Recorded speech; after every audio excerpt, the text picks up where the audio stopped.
What is going on, guys? Apple has just released iOS 26.5 to the public, and I want to talk about a few things that are new here. This video is going to be very short and sweet because, as you are all probably aware, no new Siri here, no Gemini powered backed Siri at all, and there are only a few changes. Starting with the wallpaper, let's talk about these couple of items here and how it's been performing.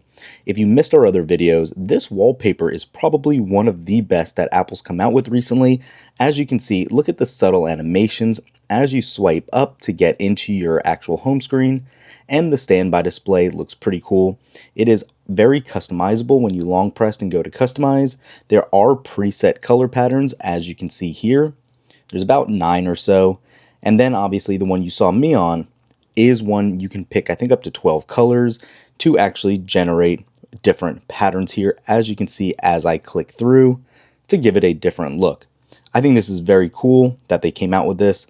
I like the way that it is super customizable. Change it how you want. You can have all the way down to, I think, 2 colors and then up to 12, like I said. It looks very, very cool, so you can kind of customize it as you want for whatever you feel like your mood is for the day. Very, very cool nonetheless. So again, not anything major, but that's kind of the theme here with 26.5.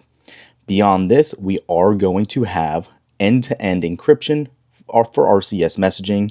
And if we go into settings, apps, and then go down to messages, you can see down here now, if you keep scrolling through to RCS messaging, click on that, you can see end-to-end encryption is here. It does still show it's in beta, but it is going to be active. So if you are communicating with Android phones, your messages will now be end-to-end encrypted, and it will signal that in your message thread with a little lock icon. That's how you'll know that it is actually going on.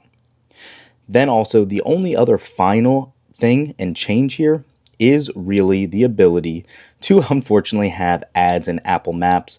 So if you actually use Apple Maps itself, you will see this. I can't pull it up really to show you. Let me actually try one thing really quick. Yeah, it's not going to show me it since I've seen it before like that, but there are some other changes in here. If you like to use Apple Maps, get ready to see recommended locations and all of that. It will show kind of how it does in Google Maps now as well. As far as battery life, I do have to say battery life has been improved since the RC2 came out, and hopefully this is going to carry on since the build numbers are similar.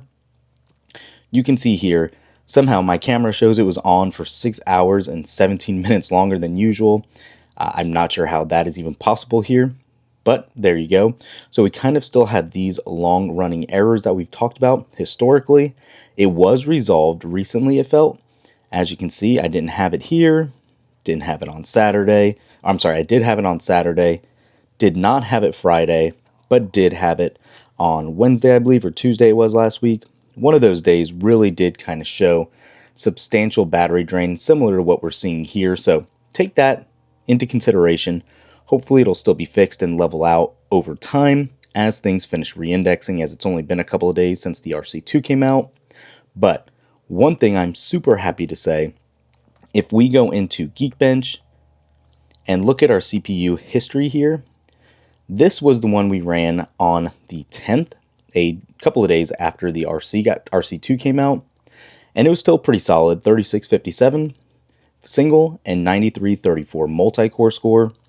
But look at the one I just ran this morning, 3817 9759. This is actually, and as you can see here, historically, one of my best scores from iOS 26.5 and iOS 26.4. This is really good. Everything should be done indexing at this point, and this is some solid numbers you can expect with this build.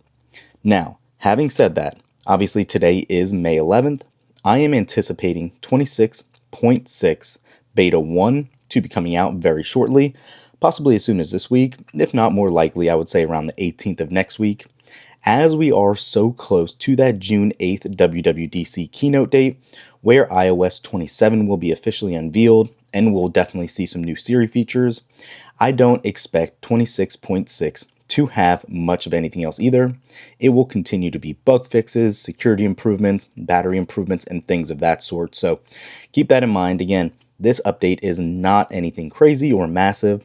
So if you've been waiting, don't worry about it. There's no rush to download 26.5 currently. Now, having said that, let me know in the comments down below how it's been working for you. The one main drawback that I do have to say that does keep rearing its head that I really don't understand, since it was supposed to be fixed in iOS 26.4, is the keyboard yet again causing intermittent issues.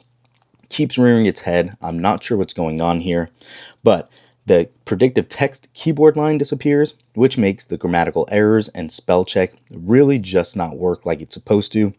Hopefully this will improve again with 26.6. That's one of the main updates I'd like to see, but Apple told us this was all fixed. It really did do a much better job for a while, but it keeps coming back up where the keyboard is still just horrendous sometimes. Let me know in the comments down below, like I said, what do you think, how it's been working for you, what device you're using, if it's causing you issues, and we will catch you in the next one. Peace.